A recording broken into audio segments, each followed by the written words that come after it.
Student welcome to motivation defence academy. भाई सबसे पहले मैं जो हमारे पास एक बच्चा है इसका थोड़ा इंट्रोडक्शन लेते हैं, कहाँ से है और उसके पिताजी का नाम क्या है। तो बेटा आप कहाँ से हो? उत्तराखंड। उत्तराखंड में कहाँ से हो आप? देहरादून। देहरादून से हैं। भाई ये बच्चा देहरादून से है और अब से 2 साल पहले से ये RMS की तैयारी कर रहा है। ठीक है बेटा।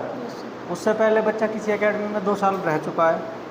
2 साल रहने के बाद जब बच्चे ने एग्ज़ाम दिया तो उसका स्कोर कार्ड क्या है वो आपको इधर दिख रहा होगा।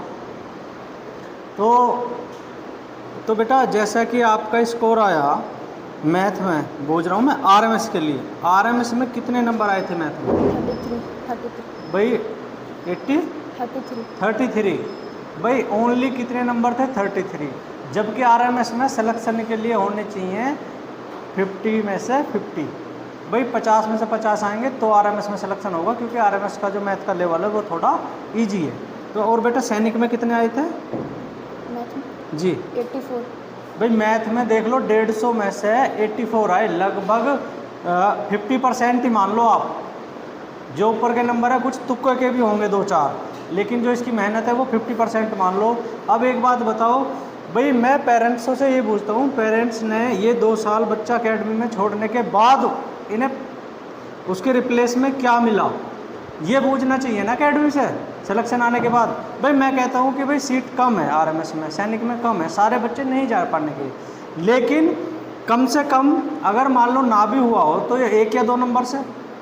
अब मैथ में इसके और सब्जेक्ट की तो छोड़ो, ये तो मैथ में ही पास नहीं है तो उसके बाद, हालांकि मैं बताऊं भाई बच्चे में देखो, बच्चे में किसी में कमी नहीं है। कमी क्या है? कमी है कोचिंग सेंटर्स में, टीचर्स में। क्या कमी है? वो प्रॉपर करा नहीं पाते। कैसे? ये भी मुझे आज ही मतलब पता चली जब बच्चे को मैं आज इसके कॉन्सेप्ट क्लियर कर रहा था। तो बेटा जो स्क्वायर रूट का मेथड है आपको 2 साल में, जो लास्ट एकेडमी थी जिसमें आप रहे, उन्होंने कौन सा मेथड सिखाया था? Prime factorization. भाई जो स्क्वायर रूट है ना, ओनली प्राइम फैक्टर मेथड सिखाया था। जैसे ही मैंने बच्चे को डिवाइड मेथड समझाया, बच्चे को पता ही नहीं था कि जो स्क्वायर रूट है वो डिवाइड मेथड से भी निकलता है। तो आप किस उम्मीद से ऐसी एकेडमी में पेरेंट्स भेज देते हैं बच्चे को? भाई उस बात से आप सतर्क रहें। जब आप पैसे दे रहे हो तो आप जागरूक हो जाओ। आपको ये पूछने का अधिकार है कि हमारे बच्चे का लेवल अब क्या है और हमने क्या दिया था और आपने हमें वापस में क्या दिया। जब आप फीस दे सकते हो, एकेडमी वाले आपके पास 70 बार फ़ोन कर सकते हैं पैसे के लिए, तो भाई 2 बार फ़ोन करके आप भी एकेडमी वाले से पूछ लो कि हमारे बच्चे का स्टेटस अब क्या है। इसी के साथ thank you students, thank you parents.